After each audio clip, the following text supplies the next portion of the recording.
We are live. Welcome back to the channel. Welcome back to Talking Story. Welcome to Kronk, the book guy. Michael Kronk, thank you so much. It is such a pleasure to meet you and hang out and talk with you. Let us know if everything's coming through and everything sounds great, everyone in the chat. I know sometimes there's a little bit of a lag, so hopefully we'll have some people pop on here. But Michael, first and foremost, let me start with this. I love your channel. I have loved your channel for so long. Thank you. We're so used to you doing these amazing deep dives into these series, letting us know if it's right for us, kind of getting the word out there for people that haven't tried some of these classic series or newer series, which one is right for you to pick up. And what I love about it is always your criticism is so amazingly constructive. You never lose sight of how something's going to hit somebody maybe differently than it hits you, and you're never, even if you find a criticism, you're never disparaging for someone that may love that same material, and I love that about your channel, and I love the deep dives that you do. So, how did it come to you to, you know what, this is going to be my niche? I'm going to go deep into these series. Oh, good question. Well, honestly, a huge part of the whole channel attitude is the fact that my wife and I read very different books. And, we've been together 10 years now. We just had our 10-year wedding anniversary, which is wild to me. Thank you. Yeah. We still like each other. It's pretty good. That's a win right there. It's a win. But I remember when we were first together, I was always like, oh, you got to read Wheel of Time. Oh, you got to read Mistborn. And she reads romance. Or romantasy. She was really big into like Sarah J. Maas, for example, and the Grishaverse was another one. And I was like, we had an experience where I think I read Throne of Glass with her as like a co-reading experience, and I just made fun of it the whole time. And I was like, hang on, why isn't this bringing us closer together like I thought it was going to? Yeah. But one of the best things I ever learned was to realize even if I'm not the target audience, why does someone like this? I don't think anything really gets popular or successful by pure accident. There's a bit of luck involved in terms of fame and mega success, but if something's successful, people are connecting with it. And that doesn't happen by chance. You got to figure out, why is someone going to connect with this? And a lot of what I have on the channel is sort of, it came out of trying to connect with my wife, trying to understand her taste in books. And we have a much better balance now where I'm not, because I get so excited about books and I'm like, oh, you got to read this. Oh, same. It can be a bit overwhelming to, be in the same house with this person who's like, read this all the time, But I'm very grateful that we did come to that sort of understanding, and now I can like try to promote books that may not necessarily be my thing, but try to help them find the right reader. Because that sort of things, it's invaluable. I'm really proud of what I do. Oh, you should be, man. It is amazing, and it's weird because it's kind of parallels. Like one thing we do here is like book club with the missus, because my wife and I read drastically different things, and it could be in that speculative fiction realm, but it's still very different. So I like to bring her taste in every once in a while to like get new takes on new visions and takes on things out there. So that's so cool to hear that. Let me welcome everyone in the chat. People are starting to populate in. Hey to everyone. I see Zach. I see Dennis is here, and Stefan is here, and Grifkin is here, and Zach is here, and John is here, and Ims is here. Everybody's here. Thank you all for joining us.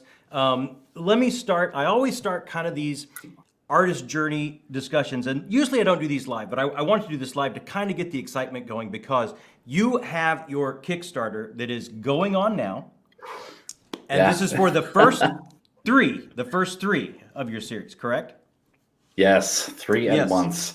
Yes, for Immortal Investigations. And guys, the link is right down there for Kickstarter, so if you want to check it out, thank you. Open another window, check it out while we're talking. Look at this. We're going to be talking quite a bit about it. We're going to be talking quite a bit about Kronk's journey as an artist and how he came to this point. But I always like to go all the way back and start at the very beginning for you. When was it, Michael, that it hit you, I want to be a storyteller. This is it for me. This is what I want to do. Wow, so far back. Okay. Yeah. Well, I know I made up stories pretty young. I often would write stories in primary school. God, I actually feel terrible about it. This is so bad. But I think one of my earliest primary school stories, it was one of those like terrorists invade the school type stories. Oh, I yeah. found out there was an actual movie about it. I think it's like Toy Soldiers, stars Sean Astin, Hmm. and pretty similar concept.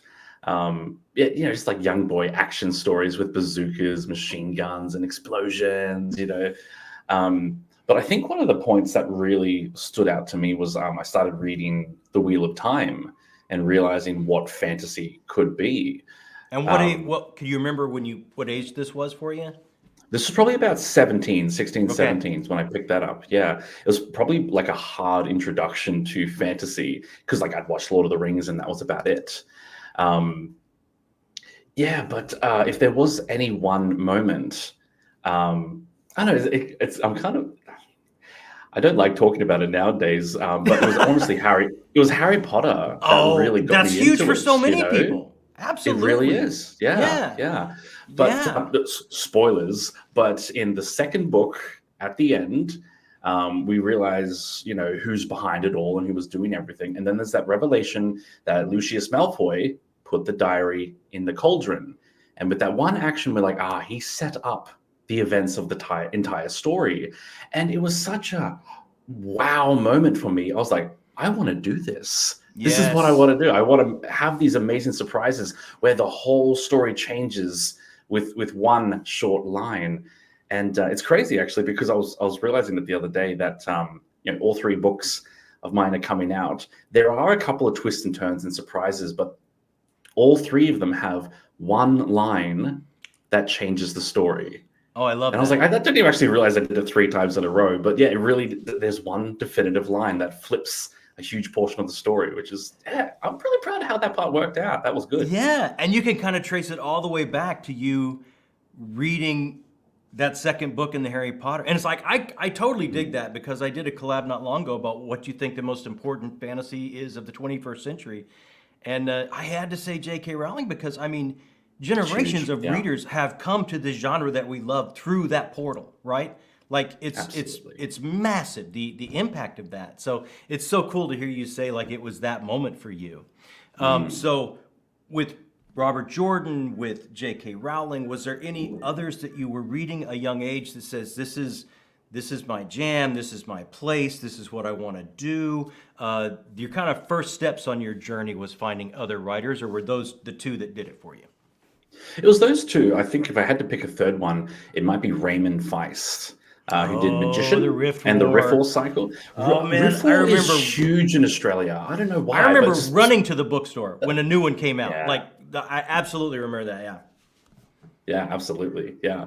But I don't know, it's a whole weird thing, but like there are some books that are really big in the Australian market and other books that just don't exist. Like it wasn't really until I went onto the online community that I even heard of Malazan and Dresden Files, for example, and Discworld. There's very little Discworld in Australia. In the Hmm. recent years, it's coming up there. But yeah, we get weird books. I don't know, our whole industry is really crime focused. Really? It's all right. Yeah. Well, I mean, we were a penal colony. We were settled for convicts. So, So that came out weird. But stick like, with yeah, the we were all roots. convicts originally. Yeah, yeah. Stick with the roots. Dennis Meyer says he just backed at the paperback level. Oh, Hope what a you ship to legend. America, and you do because I have already backed, so I know that. I think I've got Dennis's book on my to read pile actually. I have it So as well. I'm keen for starting that. it in Yeah. December. It's on the December stack. So Nice.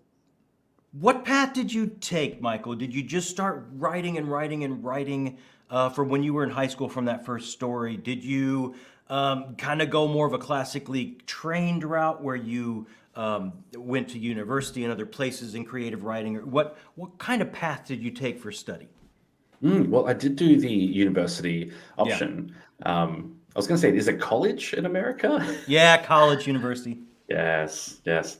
Yeah, no, I was lucky. We did have my one of my local universities had a fine arts degree you could do, but it was one of those things where it's like it wasn't just creative writing. They sort of assume that if you learn creative writing, you won't be successful, so they teach you all these other skills to go with it. So I learned Sure. about some of the things about writing speeches. So like you could write a politician's speech. There was stuff about writing manuals, instruction manuals. There's a whole bunch of studies of classic literature. So like we studied Pride and Prejudice and Great Expectations, all sorts of things. Actually, I actually took a couple of subjects in journalism, which I kind of feel like everyone should, because like everyone should learn how the news actually works. But that's another topic. And that can help you in all those different forms can help you in creative writing, creatively as Absolutely. well. Sure. Yeah. But one of the downsides to a more formal education and that sort of thing is in that sort of setting, in like an arts degree, they try to teach you how to do like high art, not necessarily popular art. And I found like the first book I wrote outside of uni, it was trying so hard to be professional and like high literature, and it had no marketability. And the reality is, well, I say marketability, but at the same time, stories have to connect with your audience. That's really what it's all about, and a lot of the most successful books are about the books that people connect with. They feel personally invested in it. And I try to say this to indie authors all the time. Your job is not to, do something new that no one's ever seen before or something wild. It's about connecting with someone, finding your niche person and connecting with them across time and space, with your words. And I think a lot of the times, like fancy professors, they just don't get that. It's about trying to create something. So I honestly, there was a certain amount of unlearning I had to do afterwards when I started making my own books, or like just toning down certain elements of it. That's so funny. There's so many of the people that I took my journey with, and I heard over and over again. It takes a year or so to get your professor's voices out of your head, right? Yes. Every choice you make, everything you're doing, you've got a yardstick and you're hearing that until your own voice starts to kick in or your own vibe starts to happen. It takes a bit of time, right? Definitely. Yeah. But no, that was always my goal. So like straight out of high school, went into uni, learned my, creative writing and started writing books. But I spent years, I don't even know how long it was, maybe 10, 12 years, something like that, where I would write a book, send it off to all the publishers, get hundreds of rejections back, and then start the next book and round and around. I think maybe, I don't know. So like the book I'm launching at the moment, the book one is The Immortal Investigations. That is the 9th book I've written. Wow. And 9. Yeah. Now, how many some of them are a bit messy. Right. I was just going to ask you. First off, Heidi. Hello, Heidi. Hi. Dennis, is John picking your book up soon? Heidi, you missed it. It is December. I'm picking up December. So, and I've already supported Kronk, and as soon as yours come in, I'm picking that up as well, Kronk. So, Legend, thank you. Right. So, how many of those did you send out, Michael? How many just saw the darkness of a drawer that you threw it in? When you say you wrote 9, like, did all 9 see the light of day, or did some of them will never see the light of day? Because I hear that a lot. Look, most of them won't, to be totally honest, but I think 5 of them went through the rounds of, author, like pitching to all the publishing houses and all the literary agents. Sure. Just slush pile. Like one of the things I love is like people like to say that, J.K. Rowling, she got 12 rejections for Harry Potter, so don't give up. I'm like, man, 12 rejections sounds great. Yeah. I don't even know. Hundreds. I didn't keep count, Yeah. And like I totally appreciate it because like some of the earlier works were a bit rough, but a lot of what is currently the Immortal Investigations, book 1, I pitched that to agents as well, and I got a bunch of rejections. But that was the one where I was just like, you know what? I actually don't care. This is the best thing I've written. This deserves to get published one way or another, and I'm going to keep working it until it's there. And I think the final version I've got now is probably about 80% the same story. So I did refine it a little bit, but yeah, publishers these days, they're really unlikely to take a chance on an unknown author, It's That's so true. That is so true. And it's like, I just want to highlight the great Waz saying he's a big fan of your channel. Thanks, man. That is so true. And now they want their books lower. They won't look at something that I hear. And again, I'm I'm not in the battle as much as others, but something that's not the right word count, or something that's not just in the right subgenre that they're looking for, or something that just doesn't have the right flavor. I mean, it takes a lot to just get through that window, right? Yeah, yeah. I remember Brandon Sanderson talked about it a little while ago in one of his creative writing lectures, where he said one of the more negative things that the publishing industry does at the moment is they try to find a one-hit wonder. Someone who's going to go from 0 to 1 million real quick.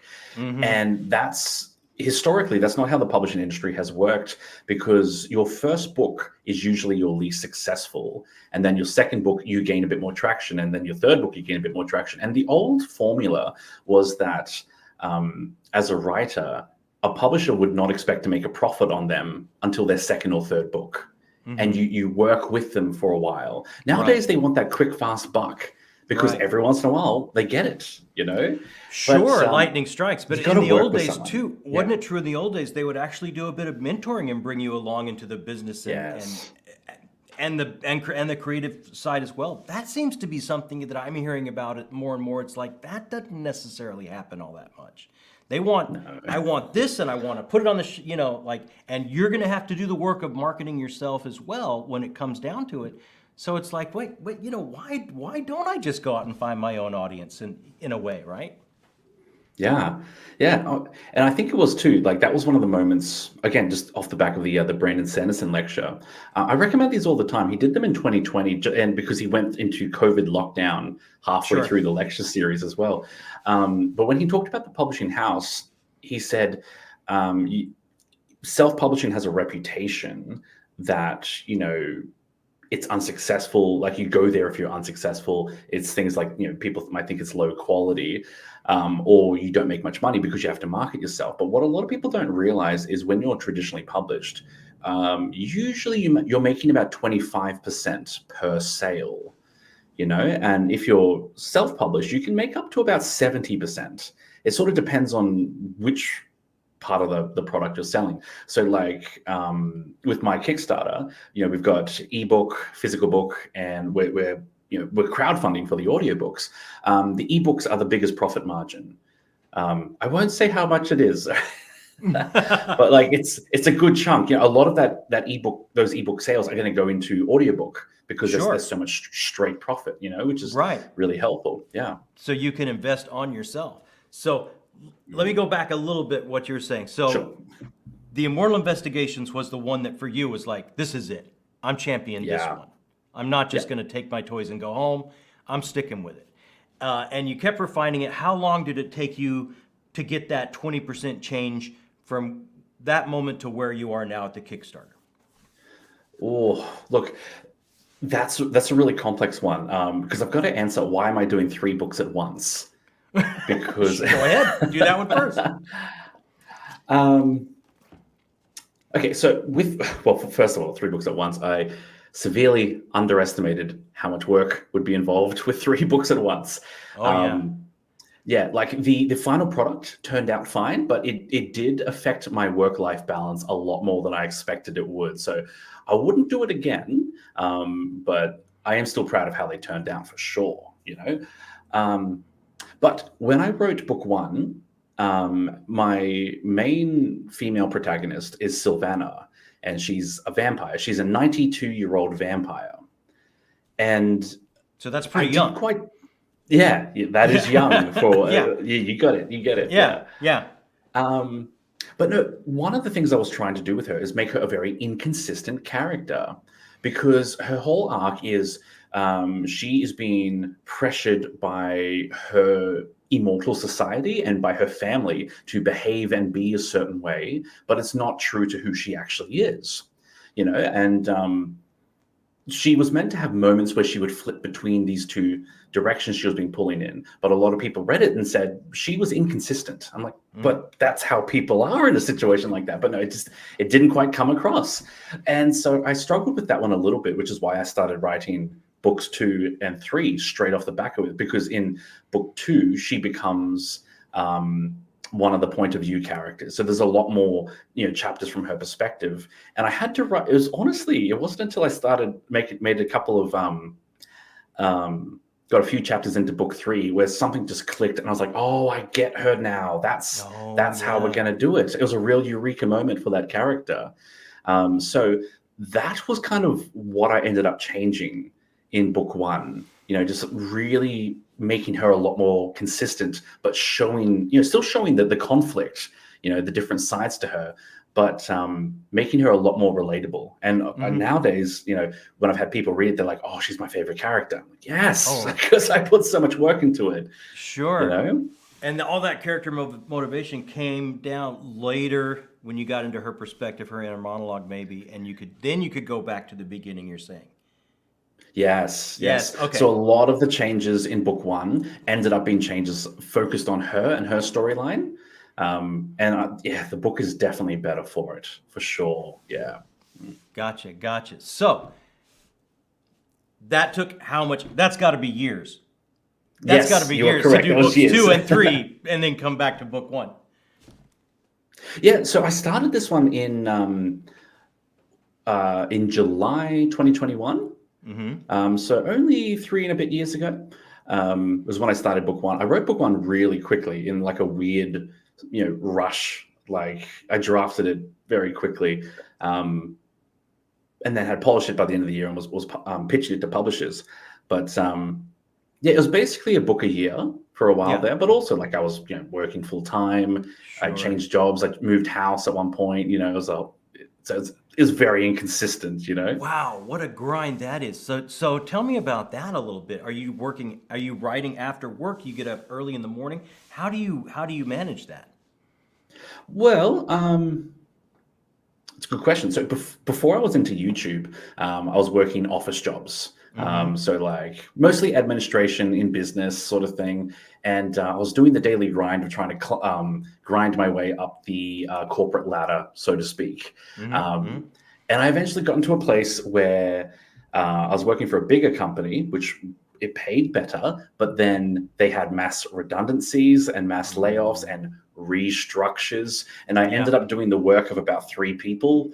And I had burnout. I actually got hospitalized because I had really bad like migraines and everything. Like my health collapsed. Yeah. And I ended up quitting that job.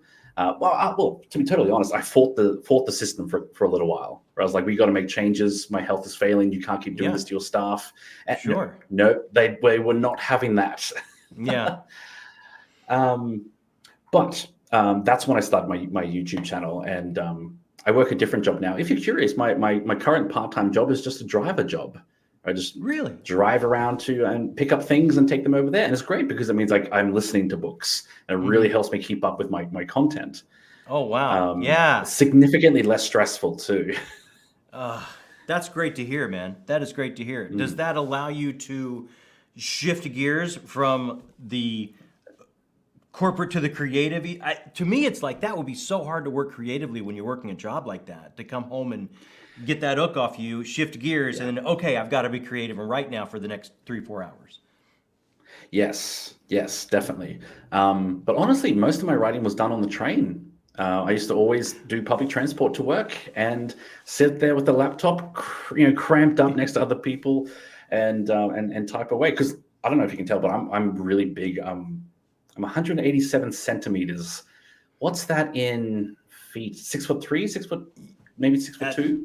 Yeah, like you're a big guy for sure. Yeah, and I'm big in the chest. So like whenever I was sitting on the train, I'm like trying to fit in next to all the other people, So that wasn't fun. But honestly, it was a really good thing to do, like writing on the way to work and on the way back, because it was sort of like redeeming that time. Sure. But also like a way to step out of work and try to have a bit of work-life separation,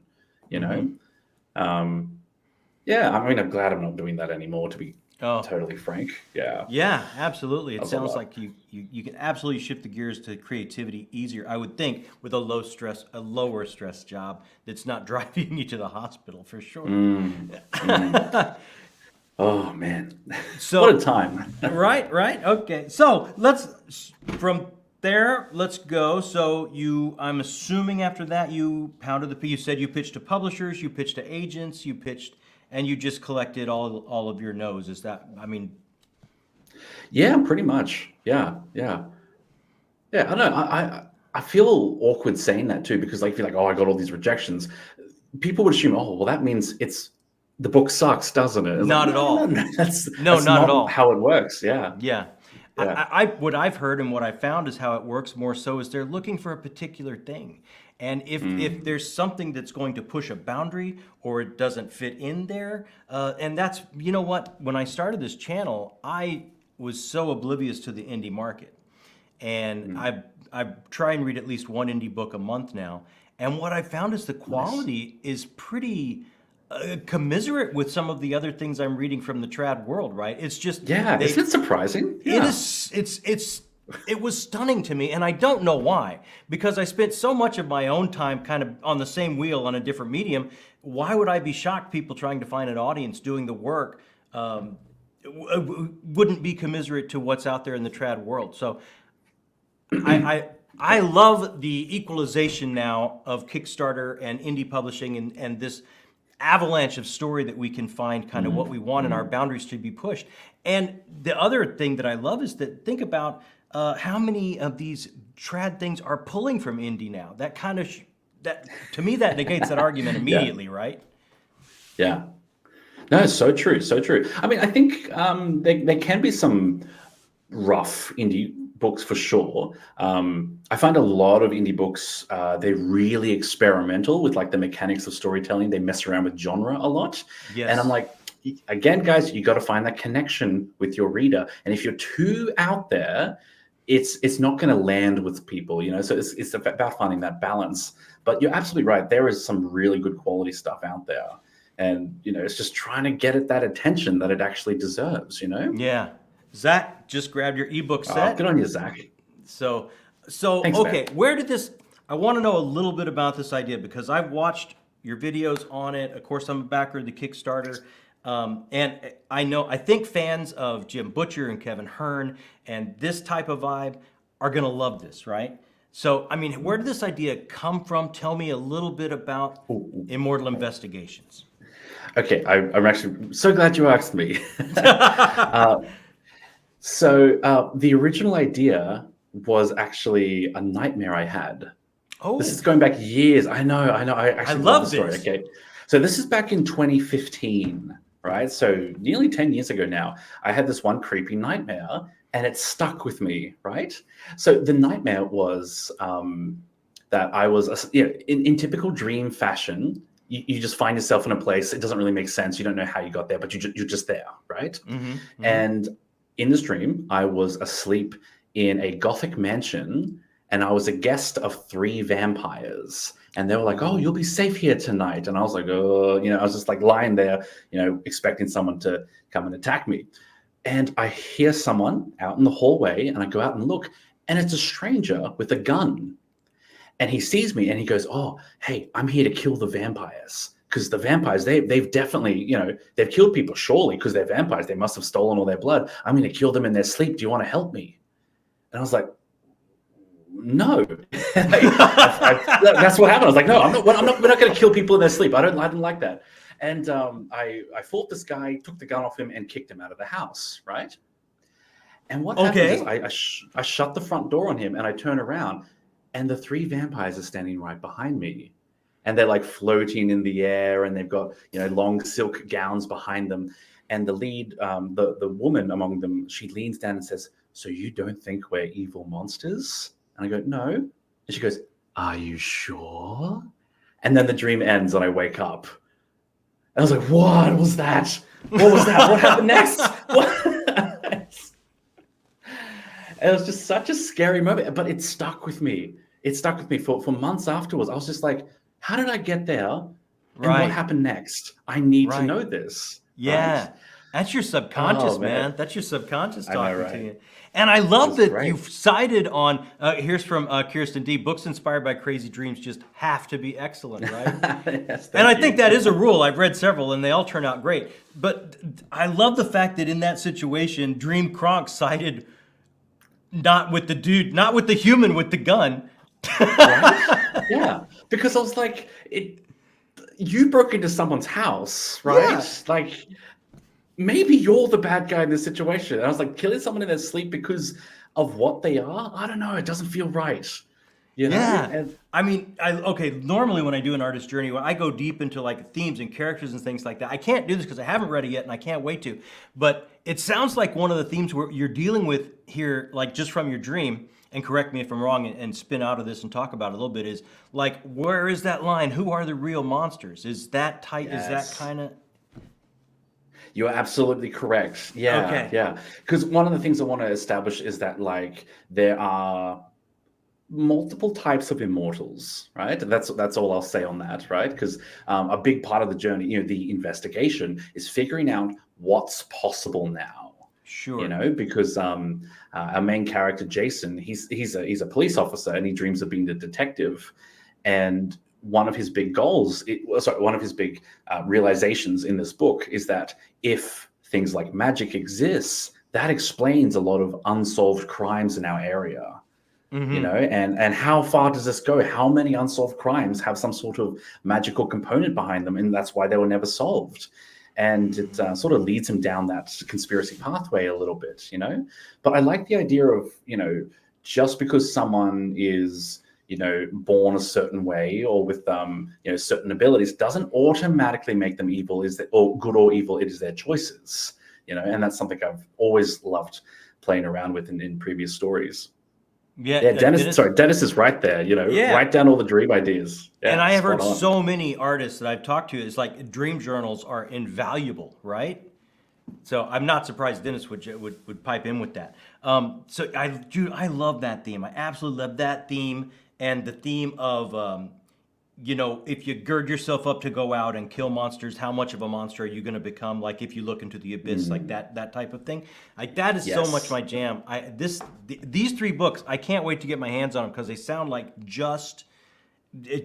I'm just written for me. Like before I started to try and catch up with all of these fantasy reads on the channel, I was so deep into horror, and these books sound like they genre blend and walk that line. They've got they absolutely have their urban fantasy, but they absolutely have their roots in some horror themes, right?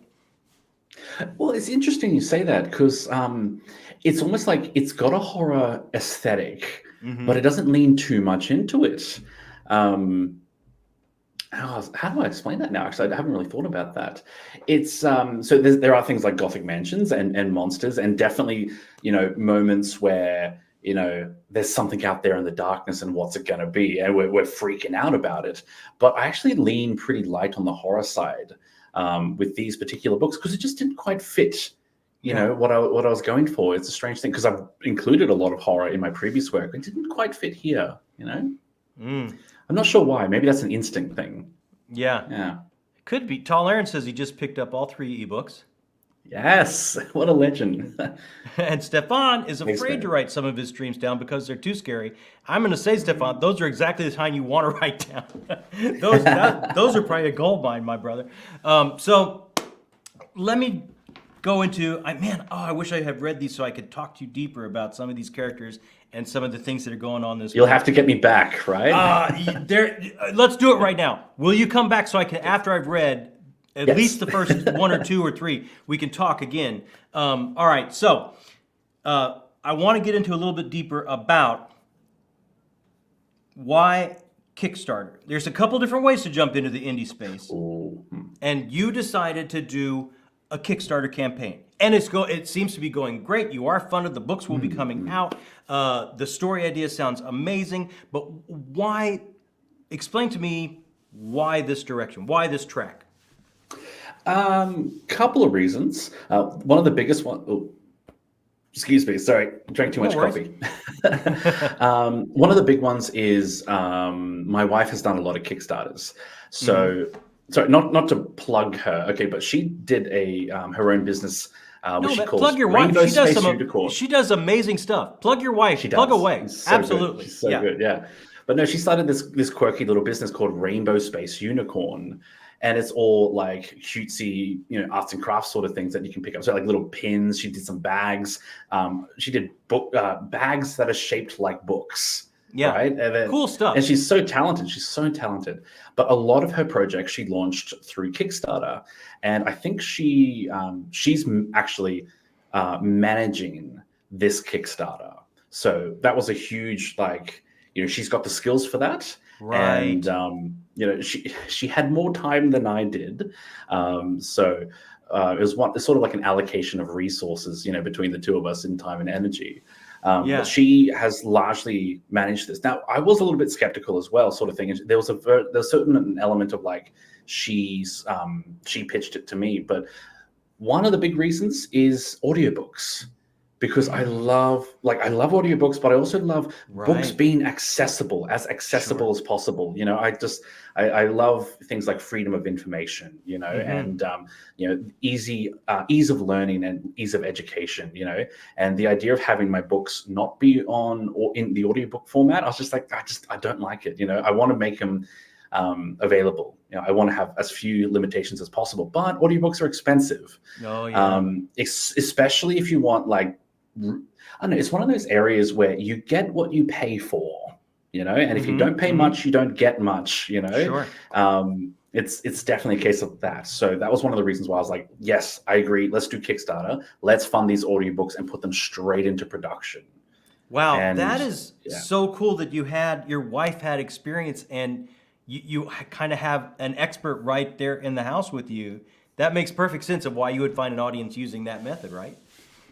Yeah. I like, sorry, the Great Wars question. What version of Kickstarter would best support you? That's a tough question. The audiobooks are the ones I'm sort of like really hyping on, because everything that goes towards audiobooks goes directly into production, where, like, if you buy paperbacks and hardcover, a chunk of that goes into manufacturing it, and then the leftover goes into audiobooks. And that's kind of like what I'm focusing on, because you got to remember too, like with the Kickstarter, this is not about making a ton of money. It's about starting something. It's the first step in getting the business. And it's after the Kickstarter, once these books exist, once the audiobooks exist, that's when the actual, profit and money-making side of it actually comes into effect. I will say, ebooks are the ones that I actually profit from the most, which is pretty crazy. But that's great. That's great to know. If that helps. Yeah, that's great to know. Im says, wow, these books sounds really interesting. Need to check out the Kickstarter now. Again, the link is right down there, guys. Take you straight to it. Some Okie dude, my booktube nephew here, saying, so are his books out, or are they about to be? The Kickstarter is live now. Again, the link is right down there, Britain. Check it out. There's all different type of levels to support it and get these books at. So the books do sound really interesting. Go ahead, Michael. I'll just add to that. The Kickstarter is going to do a really quick fulfillment. All right, so it's not going to be one of those ones where, like, you buy it and then like 6 to 12 months later you get it. These books are mostly. I'm just doing a little bit of extra editing on book 3 at the moment. I was hoping to be finished by now, but it's got a little bit more to do. But the goal is to have all these books shipped out in like December, so very quickly. So before the end of the year. Yes, that's been the big goal the whole time. Yeah. So wow, even if you miss that mark, like beginning of 2025, we'll have these in our hands. You're thinking that's the goal. Yeah. So the idea is that December fulfillment, January, February is when I'd want to make them available for like general purchase. But again, I am sort of winging this. And like books 1 and 2 they're perfect now. Like they've had their final proofread, everything's done. I am still just doing final updates on book 3 just to polish it that extra little bit. I mean, I'm going to be polishing right up until the last second. Oh yeah. Well, they say a book is never finished; it's abandoned, right? You've heard that one, so I'm sure. 100%. It's so true. Here's another. Like I loved Philip Chase's trilogy. Another great indie author. Exciting times for publishing, as there are more viable ways to get your books out there, and also more ways to market them. Though the latter may be the hardest part. Have you read the Adan trilogy yet? I'm halfway through the 3rd and final one. So so you're working on it. Yeah. Okay, working on it. I truly enjoyed that one. Epic, so isn't it? So epic. It is, and doesn't it have that?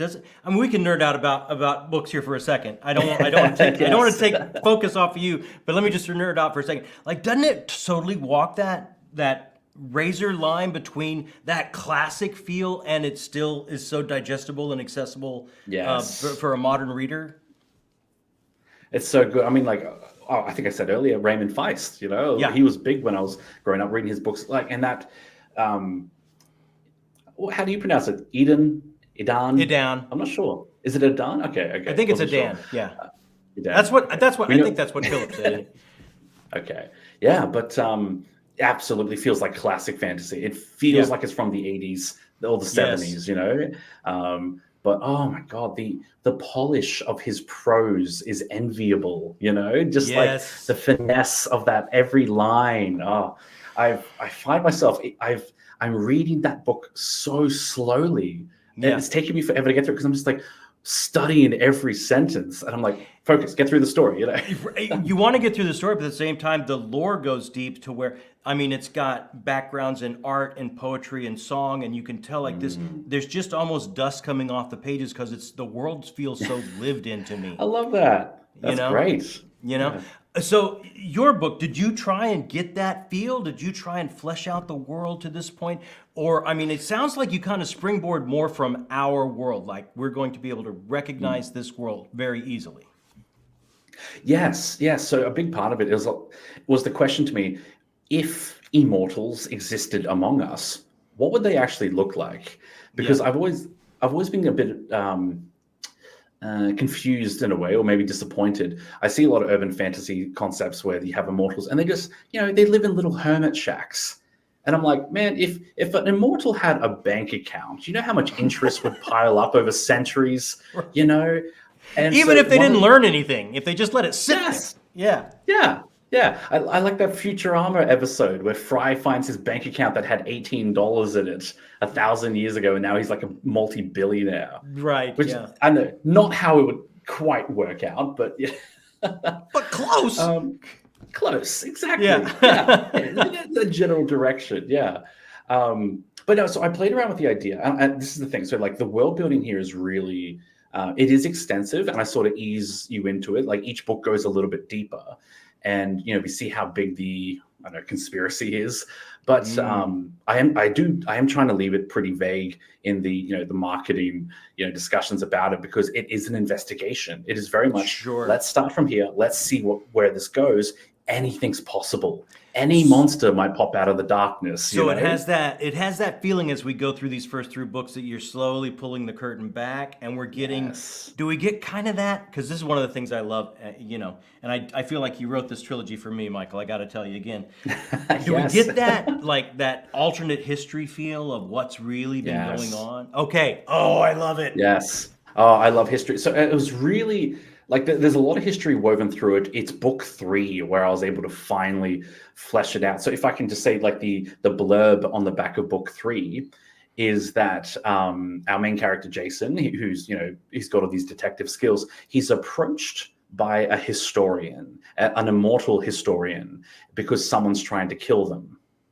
And he's like, I need you to figure out, who's coming after me, because they're trying to silence one of my secrets. And it's this opportunity to have someone who has literally, how old are they? I want to say it's like 800 years old, like really at the old point. So, so my immortals, just for the record, they're not true immortals. They sort of have like a 900-year lifespan, 900-year sort of thing, lifespan. Yeah. But this historian is very old, and it's an opportunity to learn all sorts of like old histories that have been rewritten by the powers that be, and it's so much fun with it, honestly, there are times my editor was like, okay, maybe just shut up about this and get back to plot. I'm like, no, the history's cool. You know what I love but no, about there is it? a balance. Yeah, what I love about that is that I'm convinced, like, people that love the books we love, right? And there's magic. For me, there's magic in the world. Sometimes these types of books reflect the real world to me more than just straight literary fiction, because I see magic in the world. And when I see characters involved in drama heightened to this extent, where there's a complete different world we don't know about, we just need the curtain pulled back. To me, that speaks to me more of a reality, the way I see the world sometimes, than than not, right? Because I think the world's a Yeah. magic place. You just have to know where to look for it. Oh, you're absolutely right. Yeah, yeah. And I think people can be magical too, you know? Oh, Like, yes. how to explain this? One of my great personal philosophies, if you will, is I believe in the potential of people. You know, for good Mm. or evil. You know, people Hmm. can surprise you in either direction. But I'm a huge Star Trek fan. I Oh, have dude. watched most of the Star Trek franchise, right? Yeah. No secret. I ran home from school to watch Captain Kirk every day. Yes. I actually just watched the original series for the first time. Just like finally got through, Oh, just went way back because I started with Next Gen, yeah. right? But yeah, I finally went through and watched all them and watched all their movies too. Yeah, Oh, man, there's some rough stuff there, but there's some good stuff too. Oh, it was back in the day, but oh man, after school for me at that time, it was amazing. Great Wall would like to know, does the book series have any underworld vampire movie vibes? Or would you say Good it's a question, different buddy. type Yeah, of aesthetic? kind of. One of the big things uh, sorry, this is a big complex idea. Let me just compress it. One of the big things I experiment with in this one is the idea that a lot of what we've heard about vampires and other creatures out of lore is either slightly wrong or outright wrong. And in this world, vampires are sort of like they're the undesirables of this community. You know, they're the Mm. bottom of the food chain. So a lot of the stuff we know about them, where they transform into bats or they burn up in sunlight, you know, it's like no, they're surprisingly human. But what they have is they have a suppression. So one of oh no, actually I can't reveal that because that's a reveal. Don't go too far, Michael. Yeah. But one of the things is that we don't know much about what vampires truly can do because they're in there are a lot of rules in the society about preventing them from fully exploring their abilities. And Mm. yep, that worked. That's Oh, I don't need to say okay. anymore. That's exactly it. Okay. So Okay. the vampires are they're pretty different initially to what we've seen in other fiction. But we do see their true potential in time, within these three books. We see strong glimpses even as early as book one. But yeah, they're definitely a different direction, and I'm really happy with how it turned out too. Yeah. Mm. Stefan says he loves vampire books. Britton says this Nice. series sounds fun. Philip says 800 makes me feel young again. Same. Same. Yeah. Let me ask you this, and it's like, tell me if I'm delving too deep because I don't want you to reveal too much. But this is another. Okay, vampires are my favorite. Like I said, read horror for years, Oh, wow. years. Right? Vampires are my fave because I think no iconic creature like that can explore the human experience like vampires because of their longevity. Right? They've been amongst this civilization so long, they've seen civilization rise and then crumble to sand, and yet they're still walking around. And what does that do when you take a human experience and stretch it over that longevity? Does it take the humanity away? Do they have to start wrestling with their grief and their guilt, and their human experience is accelerated or expounded? Like, I love them as like a piece that we can use that social mirror and look at ourselves through an iconic character like that. Is there some of that with these vampires? Am I going to get another one of my favorite things? Oh, to an extent, yes. Okay. Yes. So one of the big things is no matter how big and old and powerful some of these immortals are, they are still human. And that's one of the things I really want to play with, because I think sometimes in society we can have like celebrity worship. We're like, oh, this guy's so famous, or this person's so successful, and and people sometimes think of them like they're aliens. This is really obscure, but I recently watched some fashion design show. I was watching it with my wife. She's really into interior design shows, and they had to design a room for a celebrity. And this one person did the most bizarre thing where he made everything in the room white, because he was like, oh, they're a celebrity, so I want them to feel like they're in heaven. And the celebrity came in and was like, this room is completely impractical. I can't use it. Yeah. You know, and the person who won was the person who saw the celebrity as a human being, not some kind of freak of nature, you know.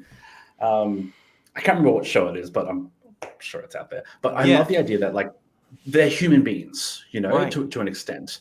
But again, it's like your question, what would 800 years do to a human being? Right. And I think one of my big questions, well, sorry, one of my big perspectives on that is that it's not so much that it warps them, so much as it makes them more less changeable, less flexible. You know, like I don't want to use the word, but it makes them a lot more conservative. Yeah, you know, but I don't like that. Like it sounds like a negative thing, you know, but it's not.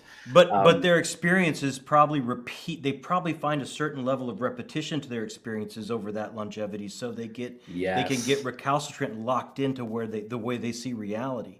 And it sounds like that other theme that I love about, you know, monsters and where that line is, if these are just human, they don't lose their humanity. Like, again, where does that line form? Dude, talking to you, I'm so happy I backed this already. I can't wait to get these in my hand. Oh, you're awesome. Oh, well, I just got to share one other thing that I love is like, if this character, you know, is 500 years old, what was the world like 500 years ago? Monarchies were everywhere. You know, every king had the divine right, ordained by God to rule and to have complete and utter control over justice. You know, and this was something that one of our character experiences as he steps into this world is having to warp his perspective around this isn't a democracy. You know, this isn't a government. If you break the law, you know, it's not like, you know, the police will come and lock you up. It's like these powers that be, they are the law unto themselves because that's how it worked back then. Right. You know? And I'll stop it there. But no, it turned out pretty good. But that's amazing when you think about that too. Yeah, 500 years, the world was such a drastically different place. Think about something that has witnessed that to now. Like, what an amazing character to get in that headspace and write from that perspective. Like, I can see why you had to champion this and keep going with it. Like, it sounds absolutely delicious to me. Good. Okay. Great. Well, I don't know if this has been mentioned yet, but there are some available chapters to read for the series listed on the Book Guide community page. I wanted to get that out there. Did you want to talk a little bit about that? Kronk, people can go and take a little bit of taste test on this. Yeah, absolutely. And great wall. Thanks a lot for mentioning that. Because I'm trying to it's out there sort of thing. But yeah, the first 2 chapters, they're big chapters. I think it's like 6,000 words ish for the first 2 chapters. So it's a good sizable portion. You can see, you know, do you like the prose? Do you like the style? Do you like how it feels? But yeah, first 2 chapters, I think they're on the Kickstarter page directly. And yeah, that's right. Because I remember, so I got a comment being like, where is it on the page? I'm like, but it's in a big capital green headline. Like, how did you miss this? But it's fine. But yeah, it's right near the top. There's a link where you can read the first 2 chapters online for free. I'm really happy with the first 2 chapters. I wanted to include more, but you know, Oh, wait a minute. Let me guess. Was it your wife, the one that's running the campaign, that said no? 2 chapters is enough. See, she's smart. She's smart. She's smart, Michael. You got to hold on to that one. I definitely will. Can I brag about her for a second? Absolutely, my friend. So you know how I said a while ago that the book kind of started. It was off the back of a dream, right? Back in 2015. So what happened next is I wrote this little short story, and that's all it was. It was about 5,000 words to answer the question, how did I end up in this Gothic mansion and what happened next, right? And that's all it was. It was I just wanted to answer the question, you know? And I wrote the short story. I think I originally pitched it to a few places, got a few knockbacks. I was like, just put it in the drawer, so to speak. But, good on you, Zach. Yep, Zach just posted the link. Good on you, mate. Zach just posted the link for us. Go ahead. And I just want to get that out there. Keep going, Michael. I'm sorry. That's right. Hang on. Where was I? Yes, short story. Mm-hmm. Here's the thing. I did write a couple of short stories at the time. My wife was like, that short story is the best thing you've ever written. You got to turn it into a book. Way back in 2015. And I was like, no, I don't want to turn that into. I was like, I was just writing this to answer the question of the dream. You know, how did I get there? What happened next? The question was answered. I had no more interest, no more curiosity. That said, though, that short story was called The Chaperone, because that's the concept that our police officer, friend, he chaperones his roommate on a date with a vampire. And that's where it's sort of like there starts. is a protection. Yeah, exactly. That's where it starts. Yeah, and my wife was like, you should turn it into a romantic comedy story about a guy who runs a professional chaperoning business, and he chaperones people on dates with fairy tale monsters. And I'm like, I'm not sure that's not quite what I want to do. And she's like, oh, but it'd be like a romantic comedy. I'm like, I don't write romantic comedy. But she was like poking at it for years. But it wasn't until, I think it was like way later, like 2020, 2021. I was reading the Dresden Files, and I finished the Dresden Files, and I was like, I want more Dresden Files. Yeah. And I found that old story. I was like, you know what, let's expand on this world and pick it up. Like, what else happened next? Who are the other players in this world, sort of thing. And so like, my wife, she's brilliant. Her name's Kit, by the way. Kit loves telling me, like, oh yeah, I was the one who pushed you to write this book. I'm like, no, you had a completely different idea. But let me ask you, did you get some humor in there? Did you inject a little bit of humor in there? So much humor. Hey, that's what I expected. When you started working, Kit was right. No, there's so much comedy in it. Yeah. To the point where I had to like trim some comedy to keep the serious moments in there. But one of the things is I genuinely believe human beings make jokes constantly. It's just in human nature. You ever hang out with your friends and you're all sitting there being serious the whole time? It just doesn't happen. No. And especially like in the genres we love, like when the risks are heightened and the dramatic tension is so high, that's when we make jokes. That's when we crack jokes galore, right? So, I'm so glad to hear that. So Dennis, I love supported spouses. It makes such a huge difference, Dennis. 100%. Philip Chase is right there with you, agreeing on that. Kirsten is back saying, every time I hear you talk about these books, I get more and more excited to read them. That's got to be music to your ears. That's really good. Yeah. Okay. And humbling. Like, I'm just some guy. No. When you start doing this, when you start finding your audience, you are an artist and you're working to find an audience. So I cannot wait to get my hands on your stuff. We've gone about an hour. I'm not going to keep you too much longer, but I do want to talk to you a little bit about kind of your process and how it is you work, Michael. So you had this dream. You couldn't let go of it. It led you to a short story. Your wife was like, this is the one. You did a book. I don't care what the agents say, I'm going to champion this. I'm going to keep working on it. Did you do all this? Did you get yourself an editor? Did you go through all the steps? How many drafts do you do? Do you plan everything out in outline, or do you just let the characters talk to you? When you work, how does that happen? Wow, there's a lot there, but let's do that. Because these are mystery novels, very much so, they are written like, it's basically a crime novel in many ways set in fantasy, so it's very magical. It fits, magic system laws and stuff like that. But it is written under the form of who done it, who did it. And one of the big things I kind of have in mind almost before I even start the book is who's the bad guy in this one and what is their secret plan, and you can weave that into the story all the way through, and of course, polish it up later on. But one of the big things with production, so I mentioned doing 3 books at once. I couldn't get the character right, so I think I had done, how many drafts am I up to? I don't even know. I think I did 5 drafts in total for book 1. Book 1 took a fair bit more work than the others, and the 5th draft was with an editor. And that was a bit more recently. And I did one of those was also like just a continuity draft, because I fixed up a bit of world building, bit of magic system stuff by the time I got to the 3rd book. By the 3rd book.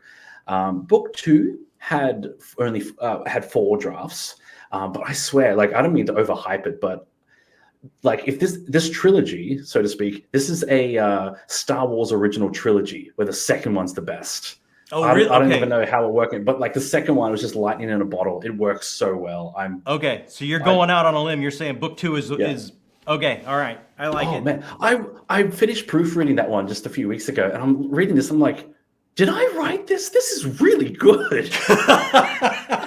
That's a good sign. That's a good sign when you got to ask if you did it. So I'm guessing if it's a whodunit, though, did you have to outline so you can kind of know where all the breadcrumbs lead to? Yes. You did have So to I don't outline. outline. Yes, but it's how to explain. I like Sanderson has this idea where he says he doesn't plan the whole thing, but he has dot points. I I actually got you. really like that. That resonates with me. So it's like I have big story beats, and writing it is connecting the dots, so to speak.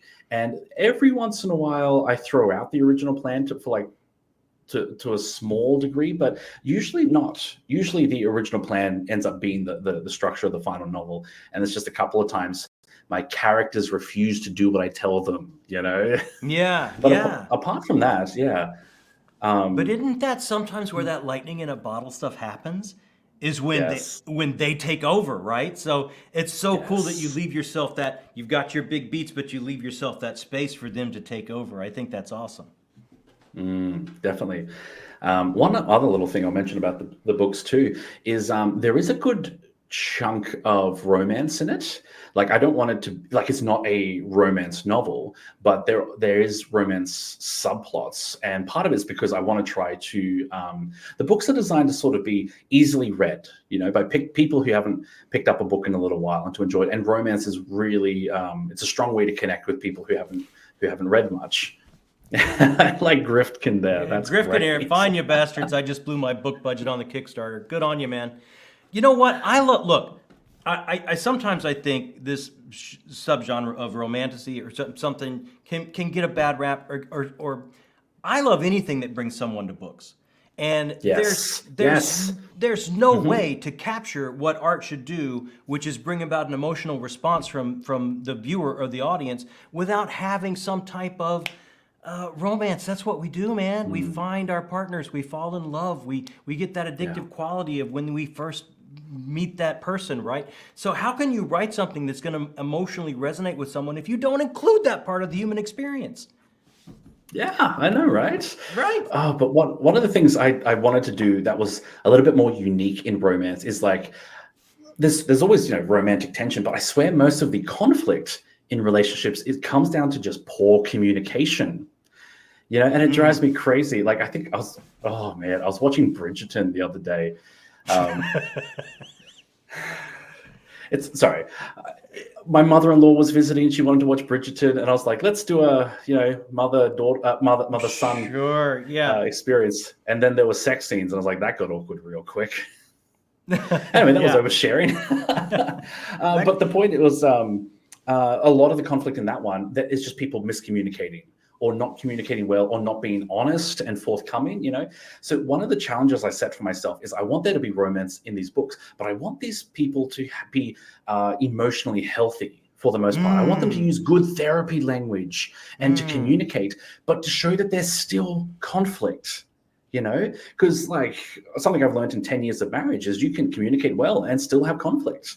Oh, You know, you yes. can both be trying your best and still be in conflict sometimes because that's life. That's the Right. human experience, you know. So I'm really proud of the fact that like these people, both of these the people involved, they're trying their best, they're communicating, they care, and they're doing the emotionally healthy things, and there's still tension from time to time, and that's okay, you know. Yeah. And I want to sort of normalize that. Oh man, again, that's us, right? That's human Yes, experience. yes. Absolutely. So some of the comedy is not going to come from that classic Shakespearean or of Yes. miscommunication or that kind of misheard and that kind of thing. Stefan is saying characters can be really tricky sometimes. They want all your attention, and you didn't expect that from them. Would you agree So with that, true. Michael? Yes. Yes. Philip says Oh, that man. feeling that you really nailed the writing is so good, and it definitely helps to offset those moments when you wonder how you could write such rubbish. Editing is about changing rubbish to gold. So tell me about 100%. what was that journey like when you brought the editor in and you had probably done, I don't know, at least 3 drafts or so, and you bring Yes. an editor in and you get that You get that feedback. Was that, you had to be on pins and needles. What was that like when you finally had to, okay, now I'm really going to dig in and work with an outside set of eyes? You probably had like readers before that, I'm assuming. Yes, yes, I had a lot of readers. Yes, yes, definitely Kit, and a couple of friends as well. People who are big readers that give me like a lot of first impressions. The editor was a bit rough at first to sort of get my mindset around, because there's definitely like, let's be honest, there's ego involved. Oh, yeah, sure. There's definitely you can poured feel yourself out. defensive. Yeah, and a lot of it is just setting that aside. But the other big thing too, I can't talk for traditional publishing, but definitely in self-publishing, is you have the option to say no to a certain extent.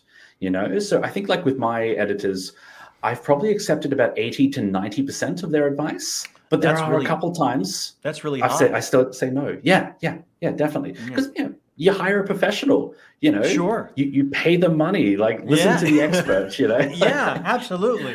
I mean, it's that weird line you got to walk. I want this to be the best it can, so I'm going to listen. But at the same time, I've got to keep my artist sensibility and draw a line and go, no, this is my story, and that's why it's here.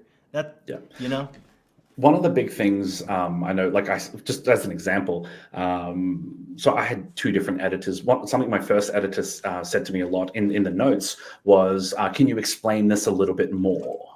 Because I would sometimes imply something and they'd be like, elaborate on that. And a few times I was just like, no, I actually don't think I need to. I mean, there are times when it's like you want to be sure that you've communicated well as a writer and you haven't lost your reader. But there's also times when you need to not bore the reader by over explaining something and kind of just trust that they're not a silly Billy. Yeah. So there's definitely like a balance there. Yeah, but I mean, I think that's the game, right? I mean, that's the game. No, it's like, maybe I don't want to show this to I don't want to elaborate because I can't show that yet. And I know what, you know what I mean? Like, you've got the whole picture. When you set out and you came to it and you did the short story and then you started to go a little bit further into the books and you started writing this first book, how much of this whole series came to you of where it's going to go? And is it over at 3, or is this just a beginning? And Great question. Yeah, or did this overall vision come to you when you started, or did it just start to seep in? Great question. Yes. Originally, it was meant to be as I sort of have a rule, is like, if you're going to write a series, make each book as complete as possible. To an extent, like, by all means have overarching plot lines, but like especially book 1, don't leave book 1 open. Never leave book 1 open. Wrap it up, but establish some trust with your reader. No cliffhangers, please. So book 1 was always written to be as standalone as possible, but I quickly realized, I was like, there's a lot here. But honestly, I think I've said a couple of times, I have a rough plan for a series because I like the Dresden Files. I love it. It's probably one of my top 3, top 5 books series sort of thing. Love the Dresden Files so much, but I don't like. I think it's currently up to 17 novels, with maybe Dresden 20 up to 25. In the wings. I'm like, I don't really think I don't want a series to go on that long. I think at a certain point you need to have a direction and land it. I mean, I think another example is Skullduggery Pleasant. Someone brought that up in the chat earlier. Yeah. Nice. But yeah, I know the Skullduggery is split. It's like a trilogy. Yeah, it's a trilogy of trilogies. That's the one. But the first 9 books, sorry, I forgot how to count. The first 9 books are one series, and then there's an ending. And then book 10 is called Resurrection because it's the start of a new series. And books 10 to 15, so 6 of them, is series number 2. And I know he's just launched, series number 3. So there are stopping points, you know. So it's kind of like my thought process is, if you want to write 20 books in one world, have a couple of endings in there, or at least, new directions, so to speak. And I'm getting distracted. So I guess that's so the magic number I have. Sorry. Get off if they want to get off, and new readers can get on, right? Is that's the thinking? Yeah. So hit me with the magic number. I'm sorry, I interrupted you. That's okay. Magic number is 12. I Okay. think 12 is where I wanted to go. Yeah, because I've got a whole bunch of stuff I'm already setting up, and I've dropped a couple of hints. But it's this is the thing: if no one's buying these books, if they tank, I'm not going to write 12 books. Yeah. Because I need to eat food and pay my mortgage. But I do not think Zach and I are saying appreciate healthy marriages being depicted in literature, and that's so true in any genre, right? Yeah. Like oftentimes we don't see that enough. And Dr. Chase is saying so true about working with a great editor. Set your ego aside, but stick to your vision. I don't think these are gonna tank, man. I just don't see it. I just don't see it. I'm gonna look forward to 12. I'm gonna look forward to an even dozen here. That's such a nice thing to say. Thank you so much. Wow, that one really landed. Great compliment, by the way. I love the Dresden Files too. It's one of my favorites. But there have been a couple times in this massive series when I felt like we could have wrapped this up. This looks like a good chance we could have wrapped this up and had a big impactful ending. And this seems like it's going on a bit long. So I really like that idea of I've got a story and it has an ending, like that. I think that's awesome. Brian, you said 5 p.m. and I thought 5 p.m. my time. he's a different part of the United States, but he's always the best bell tube. I'm so glad I hired an editor for my series. She made all the difference in the world. When you got So that true. editor, Kronk, did you find the same thing? Wow, this thing is now at a different level. Yeah, it's interesting actually, because when I was going, I did all their suggested rewrites for sure. And that was just like a lot of work. And it wasn't until I went back and started doing proofreading that I was like, oh, wow, the quality has jumped up a lot. Because like when you're in the middle of it, I was like, oh yeah, this kind of works sort of thing. But when I was reading, I was like, wow, this is looking so professional, and it was very, very humbling for sure. But yeah, I would say I don't mean to bash on indie authors, but I have seen indie authors who've published stuff unedited, and you can tell straight away, from like the first page, and you're like, okay, no editor worked on this. And always need an editor. Because you can't have pure objectivity about your own work. There's too much of yourself in it. And even someone like me who's writing my 9th and 10th novel, there were times my editor has underlined something and just been like, I actually don't know what you're trying to communicate here. I'm like, oh crap, okay, I completely missed. I better do better there. Or that thing where you need more of this, you need to elaborate more of this, and it's just it's about. Sometimes it's like bringing in that professional. It's like a professional audience member, right? I mean, like you've said several times, you're working for an audience. And if you can bring in a professional audience member to smooth out that flow and get it just right before all the other seats are filled, I mean, what a step never to skip. I totally agree with that. That's like, I couldn't agree more. I mean, we've been going a bit over an hour, Kronk. I don't know what you got going on, but I know it's pretty early in the morning for you there. I didn't want to keep you much longer than that. That will be best, sorry. No. I absolutely want everybody to check out this link down here for Immortal Investigations on Kickstarter. I have backed it. I cannot wait to get my books. We've had several people back it while we've been chatting. This sounds like I can't tell you how excited I am to get my hands on these books. I love the Dresden Files. Horror is my jam. That gothic aesthetic is my jam. Everything you've said just nails it for me. The alternate history, the line of who's a monster and who's not. I mean, everything is just like, that's it. So let me turn it over to you one more time. How much longer is this Kickstarter going? Where are we at? Ooh, that's a great question. I believe we're in our final week at the moment. I'm just double checking it, checking the stats. Yeah, okay, so 6 days. So I think it might be 6 and a bit sort of thing. And we have 235 backers. Oh, we definitely had some more join the chat. Thank you so much, everyone. Thank you for backing us. Excellent. This is wonderful. I'm just I'm very much in awe about all this. But yeah, so I'll emphasize it's up for just less than a week. The Kickstarter is offering a lower price than what it would be, going forward. So a lot of people have said, "Hey, it's actually surprisingly cheap." I'm like, "Yes, that's the benefit of Kickstarter. You can do mass orders, so to speak." But if you do miss the cutoff by any chance, it's available for a couple more weeks. I think it's like on BackerKit. You can still pledge after the fact, and again, the books will be available for general purchase early next year. I'll keep an eye on my channel. I'll post about it when I've actually got some hard dates in mind.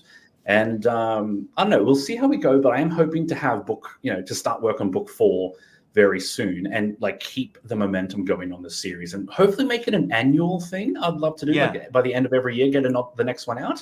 But again, we'll entirely see what's feasible. I got to I got to catch up on a bit of sleep once all this book launching is done. So we'll see how we go. Keep making those banger videos, Kronk. I totally agree with Britton. Thanks, buddy. Love the channel.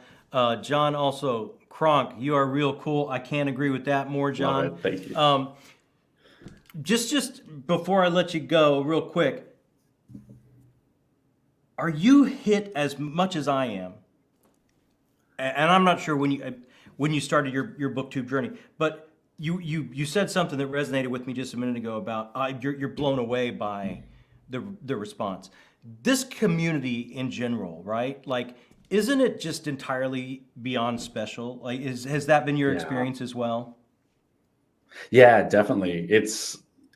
I was nervous about getting into YouTube because I think the people you see on the internet in like social media can be a little bit more cutthroat and ruthless, and unforgiving for sure. Yeah, and there's certainly elements of that. I have deleted the occasional comment, from time to time, but for the most part, like I say 90 to 95% of my comments and the interactions are just so wholesome, and people are just lovely. And I truly think that every person, every human being wants to be good.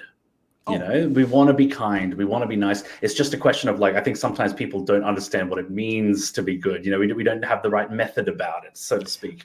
Unfortunately, our modern world doesn't put the message out that that's a good thing. It doesn't put the message out you'll be rewarded for that if you do that, right? But that what you were talking earlier about, that everyone has that unending well of potential to do it. And I agree with John here. BookTube community is the loving fire of YouTube communities. I have absolutely found that on this reading journey, and I'm so happy, Kronk, that you're finding that as well. That this Kickstarter campaign, and there's 6 days left, and then BackerKit. So jump on before you have to pay, the real dollars. And have this first edition. It's like $1 or $2 more. Yeah, but those are real, Kronk. Those are. I'm trying to move some paper here.